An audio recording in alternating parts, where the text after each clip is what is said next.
Good day, Andy Samuel speaking. I'm here with the facilitators from Zimbabwe Gender Commission here at Bulilima Rural District Council. Good day, sir. Good day, ma'am. Good day. Yes, my lady, introduce yourself to the viewers. Hello, viewers. My name is Phindile Ncube.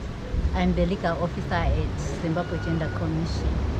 And with me, I have Agripper Mabhandi, who is the investigation officer at Zimbabwe Gender Commission. Maybe before we start our interview, I'll introduce us as the Zimbabwe Gender Commission. Yes. Zimbabwe Gender Commission is an independent commission with the mandate of promoting gender equality, as enshrined in Section 245 of the Constitution. So what do we do at Zimbabwe Gender Commission? We have a number of functions, including to monitor issues concerning gender equality, to ensure gender equality. Yes. As you know, that gender equality is a cross-cutting issue. That's why we are here today at Bulilima District Council. Another function is to investigate possible violations on any gender-related issues. We also receive complaints from the public on gender-related violations.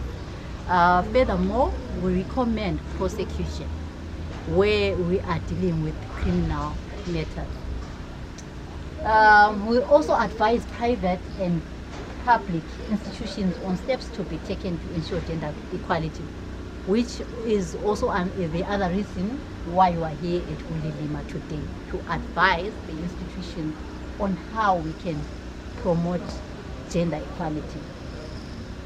We also recommend affirmative action programs to achieve gender equality, and we secure appropriate redress where rights relating to gender equality have been violated. Furthermore, we do everything necessary to promote gender equality. As you know, that in terms of our constitution, which is the supreme law of Zimbabwe, everyone is equal before the law and must benefit equally when it comes to the law. So basically, that's why we are here today, to promote gender equality at Bulilima Rural District Council. We believe that the council is already doing a lot in promoting gender equality. And as such, we, as the commission, we are here to monitor and to hear what the council is already doing, and also to see how we can work together in improving and ensuring gender equality at Bulilima Rural District Council. Thank you. Thank you so much. You have already addressed my first question, which was the main purpose of this training that we are having today. So my second question will be directed to you, sir. How can gender mainstreaming improve the way council plan, budget and deliver services to ensure that women, men and vulnerable groups benefit equally? Thank you very much for that question.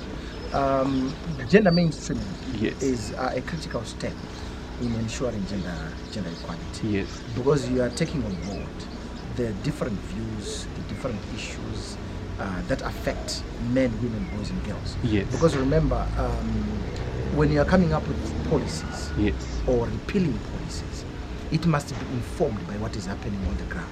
So through gender mainstreaming, you are getting to know the views, the specific views of women, of men, of boys and girls. So that at the end of it all, as a local authority, when you are coming up with your budgets, when you are coming up with your programs, they are going to be responding to the needs and expectations of the different groups that fall within your jurisdiction.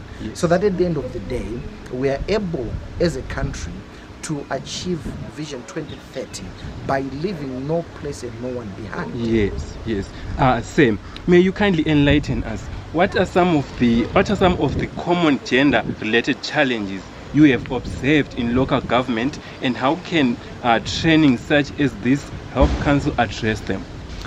There's always been serious misconceptions about gender, because normally when people are talking about gender-related issues, they are normally associated with women. So because of that misconception, we have had, some resistance from certain groups. But through this initiative that we're having here at Bulilima RDC, yes. It is not an isolated program. We are doing this countrywide in order for us to debunk the notion that gender-related issues yes. are specifically for women. When we're talking about gender-related issues, we are looking at men, women, boys, and girls on how they can actually access equal opportunities politically, socially, economically. Therefore, with this initiative, yes. we hope that not only at local authority level, but in our communities, people are actually going to embrace yes. This new phenomenon of saying people must be afforded equal opportunities irrespective of their sex, irrespective of the traditional gender roles that we have come to know.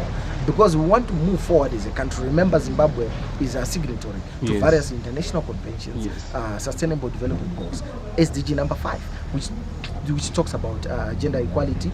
You've got the African Charter on Women and People's Rights. You've got the SADC Protocol. Then we've got our own national laws, the Constitution of Zimbabwe, like the Right Advocate has already said, that it speaks about gender equality. Therefore, for us to be able to achieve that gender equality, we need to make sure that everyone in Zimbabwe is aware of what gender equality entails, so that we are able to have inclusive development and meaningful representation. Yes. As Zimbabwe Gender Commission, after this meeting, what practical changes do you expect to see at Bulilima RDC after, and how will those changes benefit the communities it serves? Right. If you look at Bulilima RDC, we want it to be the leading light yes. in terms of rural district councils insofar as gender equality is concerned, because you are dealing with rural populations. Traditionally, the ownership of land in rural areas yes. has been a preserve of men.